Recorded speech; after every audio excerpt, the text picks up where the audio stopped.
ஆலயா cotton trending வேட்டிகள் ஷர்ட்டுகள்.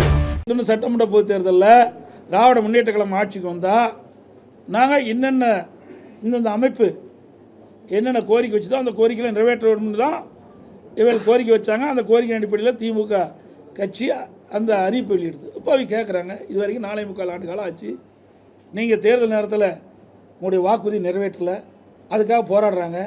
ஆனால் அந்த போராட்டத்தை கண்டுகொள்ளலை, கைது பண்ணி சிறையில் அடிச்சிருக்காங்க. சரி, கைது பண்ணி அங்கங்கே மண்டபத்தில் வைக்கிறாங்க, மறுபடியும் வெளியிட்டுறாங்க. மறுபடியும் போராட்டம் தொடர்ந்து நடந்துகிட்டே தான் இருக்குது. ஆக அவர்கள் கேட்பதில் என்ன, நீங்கள் வாக்குறுதி கொடுத்தீங்க, வாக்குறுதிப்படி நாங்கள் வாக்களித்தோம், நீங்கள் ஆட்சிக்கு வந்துட்டீங்க, ஆட்சிக்கு வந்தபடி வாக்குறுதி நிறைவேற்ற வேண்டும் என்று தான் போராட்டம் பண்ணுறாங்க. நான் தான் ஏற்கனவே நாங்கள் அந்த கூட்டத்தில் சொன்னேன், அத்தனை பேரும் விவசாயிகள் போராட்டம், அதே மாதிரி தூய்மை பணியாளர் போராட்டம், அரசு ஊழியர் போராட்டம், செவிலியர் போராட்டம், சத்துணவு போராட்டம், இப்படி பகுதி நேர ஆசிரியர் போராட்டம், இப்படி பல அமைப்புகள் இன்றைக்கு போராட்டத்தில் இறங்கி இருக்கிறாங்க. ஏற்கனவே நடத்தப்பட்ட கருத்து கணிப்புல திமுக தான் மீண்டும் ஜெயிக்குங்கிற மாதிரி தகவல்லாம் வந்தது. இன்னைக்கு உங்க கூட்டணி பலமாயிடுச்சு அப்படிங்கிற மாதிரி ஒரு பேச்சு இருக்கக்கூடிய சூழல்ல எப்படி இருக்கு வெற்றி வாய்ப்பு? தயவு செய்து பத்திரிகை ஊடகம் இல்லாமல் நல்ல செய்தி போடுங்க. நீங்கள் போட்டீங்களா போய் நாங்கள் ஜெயிச்சிருவோம். நீங்கள் ஒன்றுமே செய்யாத அரசாங்கத்தை தூக்கி பிடிச்சிட்டு இருக்கிறீங்க. உண்மை செய்தி போட்டீங்களா போதும், நாங்கள் வெற்றி பெற்றுவோம். நாங்கள் ஒன்றும் எங்களுக்கு கூடுதலான செய்தி போடணும்னு சொல்லவே இல்லை. உண்மை செய்தியை, நாட்டில் நிலவுகின்ற பிரச்சனையை அதை உண்மையாக வெளியிட்டீங்களாவே அதிமுக 100% வெற்றி பெற்று ஆட்சி அமைக்கும்.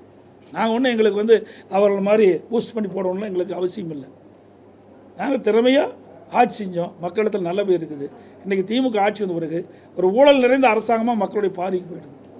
எல்லா வகையிலும் இந்த அரசு தோல்வி விட்டுவிட்டது. எந்த திட்டத்தையும் நிறைவேற்றலை. உதாரணத்துக்கு சேலம் மாவட்டத்தில் எந்த திட்டத்தை கூட நிறைவேற்றிருக்கோம் உங்களுக்கே தெரியும். அதிமுக ஆட்சி இருக்கும்போது எத்தனை திட்டத்தை நிறைவேற்றி கொடுத்தோம், கம்பேர் பண்ணுங்கள். அதிமுக ஆட்சியில் எப்படி இருந்தது, திமுக ஆட்சியில் எப்படி இருந்தது, அதுதான் மக்கள் கம்பேர் பண்ண ஆரம்பிச்சிட்டாங்க. தேர்தல் நெருங்க அதிமுக வெற்றி பிரகாசமாக இருந்துட்டு இருக்கு. வந்துடுது, விரசல் வந்துடுது. தினந்தோறும் நீங்கள் தானே போட்டுட்டு இருக்கீங்க, ஊடகத்திலையும் பத்திரிகையிலையும். நேற்றைய தினம் கூட திரு கனிமொழி அவர்கள் போகிறாங்க, அங்கே போய் என்ன பண்ணுறாங்க, ராகுல் காந்தி சந்திக்கிறாங்க. ராகுல் காந்தி சந்தித்த பிறகு இதுக்காக சந்திக்கிறாங்க, எங்களை தான் சொன்னாங்க, எடப்பாடி பழனிசாமி டெல்லிக்கு அடிமைனாங்க. யார் அடிமை? நாங்கள் அடிமை இல்லை, திராவிட முன்னேற்ற கழகம் தான் அடிமை. இன்றைக்கி அங்கே போய் கெஞ்சிக்கின்ற நிலவிக்கு வந்துடுது திமுக. இங்கிருந்து அங்கே போய் பேசுகிறாங்க, அதில் அழைச்சிட்டாங்கல்ல, இங்கிருந்து அங்கே அழைச்சிட்டாங்கல்ல. அங்கே தானே போய் ராகுல் காந்தி சந்தித்தாங்க, அங்கே தானே திருமதி சோனியா அம்மாவை சந்தித்தாங்க. அப்போ குழப்பம் வந்துடுதில்ல திமுகவில். திமுகவில் காங்கிரஸ் இருக்குமா இல்லையா என்பது தடுமாறி கொண்டு இருக்கின்றது. இன்றைக்கு காங்கிரஸ் கட்சியை சேர்ந்த நிர்வாகிகளும் சரி, திமுக கட்சியை சேர்ந்த நிர்வாகிகளும் சரி, தினந்தோறும் பத்திரிகையிலும் மாறி மாறி ஒருவருக்கொருவர் இன்றைக்கு தாக்கி கொண்டிருக்கிறார்கள். அதெல்லாம் பத்திரிகையிலும் ஊடகத்தில் வந்திருக்குது. இந்த பல நிலைமைக்கு போயிட்டுது. இருக்குமா இல்லைங்கிறது அது வேறு விஷயம், அவர்களுக்கு தான் தெரியும். ஆனால் எங்களை பற்றி விமர்சனம் செய்தார்களோ, அதிமுக ஆஃபீஸ் டெல்லி அமித்ஷா அலுவலகத்துக்கு பக்கத்தில் இருக்கிறாங்க. இப்போ திமுக அலுவலகம் தான் டெல்லிக்கு போயிட்டுது, அதிமுக அலுவலகம் இல்லை. அது மட்டும் இல்லை, திருமதி கனிமொழி அவர்கள் சொன்னாங்க, எங்களுடைய தேர்தல் அறிக்கையை தயாரிக்கின்ற குழுவுக்கு நான் கதாநாயகனாங்க. எந்த படத்தில் நடித்தாங்களே தெரியல, கதாநாயகியா. 4 ஒரு பாகம் கூட நிறைவேற்ற முடியல. நான் தான் நிறைய சொன்னேன், இவர் திராவிட முன்னேற்ற கழக தேர்தல் அறிக்கையை தயாரித்த குழு திருமதி கனிமொழி தான் தயாரித்து கொடுத்தாங்க. ஏன் நிறைவேற்றலை? இது வரைக்கும் நிறைவேற்றவே முடியல. நேற்றைய தினம் கூட திரு ஸ்டாலின் அவர்கள் தஞ்சைக்கு போகும்போது, ஒரு நிகழ்ச்சியில் போகும்போது விவசாயிகள்லாம் போராட்டம் பண்ணி கைது பண்ணுற நிலைக்கு போயிட்டாங்க. நீங்கள் போய் மக்களை சந்திக்க முடியல, கொடுக்கப்பட்ட வாக்குறுதி நிறைவேற்ற முடியல. சார், தமிழகத்தை பொறுத்தவரையிலும் அதிமுக திமுக என்ற நிலை மாதிரி இன்னைக்கு தமிழக வெற்றி கழக விஜய் ஒரு முக்கிய பங்கு இந்த தேர்தலை வகிப்பாரு. அதை எப்படி எதிர்கொள்ளுங்க? எங்கே முக்கிய பங்கு வந்தால் தானே தெரியும். சும்மா உங்கள் பத்திரிகை ஊடகத்தையும் அப்படி போட்டு அந்த என்ன ரேட்டு ஏறுது, டிபிஆர் ரேட் ஆகிறதுக்கு அதை போட்டு காட்டிகிட்டு இருக்கிறீங்க. என்னங்க இருக்குது, என்ன பண்ணாங்க சொல்லுங்க பார்க்கலாம். இந்த ஆட்சி இப்போ நான் இவ்வளவும் சொன்னேன். இன்றைக்கி அதிமுக பொன்விழா கண்ட கட்சி, 31 ஆண்டுகளும் தமிழகத்தில் ஆட்சி புரிந்த கட்சி. மத்திய அரசிலிருந்து மாநில அரசு என்னென்ன திட்டங்களை கொண்டு வந்து நிறைவேற்றி அதன் மூலமாக தமிழகம் எந்த அளவுக்கு உயர்ந்திருக்குன்னு நாங்கள் பளிச்சுன்னு சொல்கிறோம். அதெல்லாம் சொல்ல முடியும், சொல்லுங்கள், என்னன்னு சொல்லுங்க பார்க்கலாம். என்ன சொல்லலை, கூட்டம் ரசிகர் கூட்டம் வரத்தான் செய்யும். அவர் சிறந்த நடிகர், அது எந்த மாற்று கருத்தும் கிடையாது. ஆனால் சிறந்த அரசியல்வாதி நாங்கள் தான். மக்களுக்கு சேவை செய்தோன்னா நாங்கள் தான் இது வரைக்கும் மக்களுக்கு குரல் கொடுத்துட்டு இருக்கிறோம். இந்த ஆட்சி எழுத்து கூட பேச முடியல. அது வரைக்கும் திரைப்படத்தில் நடிச்சுட்டு தான் இருந்தார். இப்போ தான் வெளியில் வந்திருக்கிறாரு. நான் வந்து இந்த பொதுநாளைக்கு 1974 வந்தேன். 51 ஆண்டு காலம் ஆகிப்போச்சு. 51 ஆண்டு காலம் மக்களுடைய பிரச்சனையை நாங்கள் அணுவு நிதியாக தெரிஞ்சிருக்கிறோம். ஒரு சாதாரண பிரச்சனைக்கே சாதாரண பிரச்சனை இல்லை, அது மிகப்பெரிய கடுமையான பிரச்சனை தான். அது தவறு நான் சொன்ன வார்த்தை. இன்றைக்கு 41 உயிர்கள் இழந்து விட்டோம். என்ன நடந்திருக்க வேணும்? யாருக்காக உயிரிழந்தார்கள்? அவரை காணதா, அவருடைய கூட்டத்தை, அவருடைய பேச்சை கேட்பதற்காக வந்த கூட்டம். என்ன பண்ணியிருக்கணும்? நேரடியாக அங்கே போயிருக்கணும். நாங்களாம் ஓடலை. நாங்கள் எந்த கட்சி அந்த கட்சின்னு பார்க்கல. விலைமதிக்க முடியாத உயிர்கள் 41 போயிட்டுது. பாவம், பரிதாபம். இந்த குடும்பம் எந்த நிலையில் இருக்கும்? அவர்களுக்கு எங்களால் முடிந்த ஆறுதல் சொல்லலாம். இது போனால் அந்த ஆறுதல் கூட உங்களால் சொல்ல முடியலையே. இவரை கட்சி நடத்தி என்ன செய்ய போகிறீங்க? இதே அம்மா இருந்தது. அம்மா இருக்கும்போது சுனாமி வந்தது, அதிகாரிகள் எச்சரித்தாங்க. அதையும் மீறி கடலுக்கு போய் பார்த்தாங்களே இல்லையா? உடனே ஓடோடி பார்த்தாங்களே இல்லையா? புயல் வந்தது, எங்களுடைய அமைச்சர்கள்லாம் 3 மாதம் அங்கேயே தங்கி, கஜா புயலில் 3 மாத காலம் அந்த இடத்துலேயே தங்கி நிவாரணப் பணிகளை மேற்கொண்டு அந்த புயல் அடிச்சூடு இல்லாமல் நாங்கள் பார்த்துக்கிட்டோம். இதெல்லாம் எங்களுடைய உழைப்பு. ஒரு அரசாங்கம் எப்படி இருக்கணும் என்பதற்கு முன்மாதிரியாக அரசாங்கம் அதிமுக அரசாங்கம்.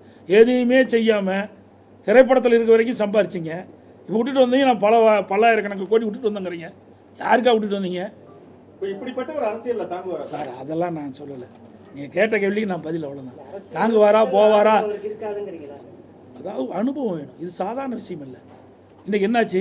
திட்டமிடாமல் போனது காரணத்தால் தான் 41 உயிர்கள் நம்ம பலி கொடுத்துட்டோம். சாதாரண விஷயம் இல்லைங்க. 41 குடும்பம் இன்றைக்கி அனாதி ஆகிட்டது இல்லை. ஆமாம், இன்னைக்கு சார், அதாவது விளையும் பயிர் முளையிலே தெரியுமாங்க. நாம் மக்களை இன்றைக்கி ஒரு ரசிகர் பட்டாலும் ஏறலாமல் இருப்பதற்காக எதை வேணாலும் பேசிட முடியாது. இது 8 கோடி மக்களுடைய வாழ்வாதார பிரச்சனை. ஒரு அரசாங்கம் வந்தால் எப்படி செயல்படும் என்பதை பார்க்கணும். கொரோனா காலம் இருந்ததுங்க. கொரோனா காலம் இருந்தால் இவ்வளோ வீட்டு விட்டு வெளியே வருவாரா? நான் 32 மாவட்டத்துக்கு நேரடியாக போனேன். என்னை கூட மருத்துவர்கள் சொன்னாங்க, நான் அடிக்கடி சொன்னேன். ஆனால் நான் 15 மாவட்டத்துக்கு போயிட்டு 16ஆம் மாவட்டம் திருச்சிக்கு போகும்போது தமாக தலைவர் ஒருத்தர், அவர் வந்து பிரமாதமாக விவசாயி என்ற பேசிட்டு இருந்தார். ஒரு வாரம் கழித்து அவர் கொடுத்துருந்தார். அந்த செய்தியெல்லாம் அவர்கிட்ட கேட்கணும்னு சொன்னேன். இறந்துட்டார். அருமையான உடல், 55-57 வயசு தான் இருக்கும். அப்படிப்பட்ட சூழ்நிலை கூட 32 மாவட்டத்துக்கு நேரடியாக போனோம். மக்களை போய் சந்தித்தோம். அந்த காலகட்டத்தில் ஒரு இக்கட்டான காலகட்டம். மக்களை காக்க வேணும், மக்களுடைய பிரச்சனை தீர்க்க வேணும். அதையெல்லாம் நேரடியாக சேர்ந்து நீங்கள் எல்லா ஊடகம் பார்த்தீங்க, எல்லா இடத்துலையும் நான் போனோம். அப்படி ஒரு சூழ்நிலை வருகின்ற போது இவரெல்லாம் எப்படி சமாளிக்க முடியும்? சார், இவ்வளோ பலம் வாய்ந்த ஒரு கட்சியை அவர் வந்து எங்களுக்கும் திமுக தான் சார், 1008 பேசலாம், அது வேற. அவருடைய இது சுதந்திர நாடு, யார் வேணாலும் கட்சி ஆரம்பிக்கலாம், யார் வேணாலும் ஒருத்தர் வருவதற்காக பேசலாம். அதையெல்லாம் பொருட்படுத்த வேணுமா? உங்களுக்கு பத்திரிகையாளர் ஊடகமும் தெரியும். ஏதாவது பேசி கீசி விறுவிறுப்பாக செய்தி பரவ வேணும். அதுக்காக என்கிட்ட வந்து கேட்க முடியாத கேள்வியாக கேட்குறேன். எந்த கேள்வி கேட்டாலும் நான் பதில் சொல்ல தயார். அதில் எந்த மாற்று கருத்தும் கிடையாது. எதற்காக சொல்லினா, யாரையும் நான் குறைச்சி மதிப்பிடலை. இது அரசாங்கங்க. அரசாங்கத்தில் அனுபவம் தேவை. அனுபவம் செய்யவே முடியாது. பெரிய கஷ்டங்க.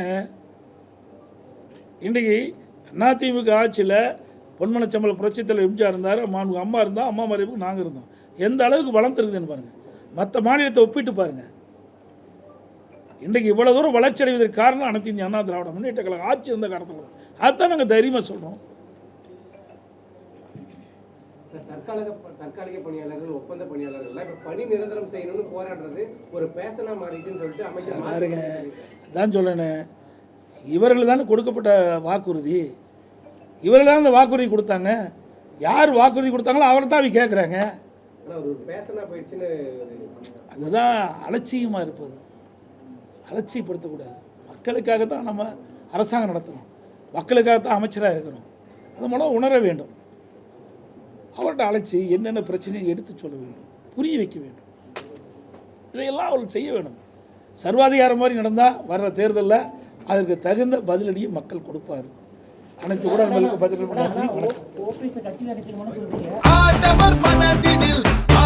ஆலயா காட்டன் ட்ரெண்டிங் வேட்டிகள் ஷர்ட்டுகள். பிளே ஸ்டோர் மற்றும் ஆப் ஸ்டோரில் இருந்து பாலிமர் செயலியை QR கோடு மூலம் பதிவிறக்கம் செய்யுங்கள். செய்திகளை உடனுக்குடன் பெறுங்கள்.